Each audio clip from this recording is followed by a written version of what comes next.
వర్మ, కానీ అనవసరంగా పెంచుతున్నారు లోతుల్లోకి వెళ్లకుండా. సార్ తెలంగాణలో ట్విస్టులు, రేవంత్ గేమ్ ప్లాన్ చాలండి. నిన్న ఈ రాక్షసులు రక్తాలు అనే ఈరోజు హిందూ పత్రికలో చాలా ప్రముఖంగా వాళ్ళు వేసారు. తెలంగాణ రాజకీయం ఒక విధంగా శృతి మించిపోతుంది, ఒకరినొకరు తిట్టుకోవడాలు ఇవన్నీ భయంకరంగా పెరిగాయి. ఉద్యమ కాలంలో అంటే కేసీఆర్ దూకుడుతో మాటలతో కొంచెం వేడి పెంచడానికి అలా ఉన్నారు, ప్రభుత్వంలో ఉన్నప్పుడు కూడా అది అలా కొనసాగించారు.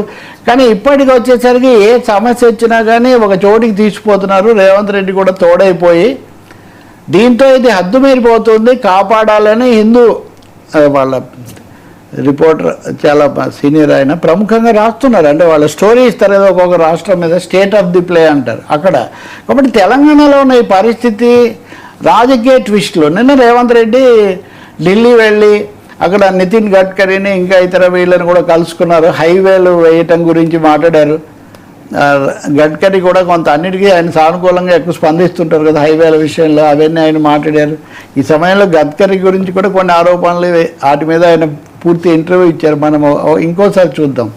కానీ మాటికి ఈ ఢిల్లీ వెళ్ళడం ఏంటి, మీరు ఎన్నిసార్లు వెళ్ళారు అంటే ఢిల్లీతో సఖ్యంగా ఉండి కేంద్రంతో పనులు చేసుకోవాలి కానీ చెడగొట్టుకోవాలని చెప్పి రేవంత్ రెడ్డి ఆయన అక్కడి నుంచి ఆయన చిట్చాట అక్కడ చేశారు. ఇక్కడ వీళ్ళు బీఆర్ఎస్ వాళ్ళు కూడా చేస్తున్నారు. బీజేపీ బీఆర్ఎస్ రిలేషన్స్ ఏంటి, ఇందులో రేవంత్ రెడ్డి చొరవ తీసుకోవడం మాటికి ఢిల్లీ వెళ్ళి బీజేపీ వాళ్ళకంటే ఎక్కువగా మోదీని కేంద్ర మంత్రులను కలుసుకునే అవకాశం ఎలా లభిస్తుంది అని కొన్ని సందేహాలు లేవనెత్తే పని వీళ్ళు చేస్తుంటే, వీటిని ఖండిస్తూనే నేను దగ్గరగానే ఉంటాను, దగ్గరగా ఉండడం ద్వారా రాష్ట్రానికి కావాల్సినవి సాధిస్తాననే అది నా మార్గం అని చెప్పడానికి రేవంత్ ప్రయత్నిస్తున్నాడు. ఈ పొలిటికల్ ట్విస్టులు అనేవి మధ్యలో తేల్చలేదు. నిన్న సిపిఎం వాళ్ళ కేంద్ర కమిటీ ఒక విమర్శ చేసింది. కేరళలో కొత్తగా వచ్చిన ప్రభుత్వం, సతీశన్ ముఖ్యమంత్రి, ఒక సాఫ్ట్ హిందుత్వ పద్ధతి ఏదో అనుసరిస్తున్నట్టుగా ఉన్నారు వాళ్ళు అని. ఖచ్చితంగా రేవంత్ రెడ్డి మీద కూడా ఇంచుమించు మధ్య అదే విధమైన విమర్శ వస్తుంది. అంటే హిందుత్వ బీజేపీ అయితే మా సాఫ్ట్ హిందుత్వ అనే ఈ పద్ధతిలో.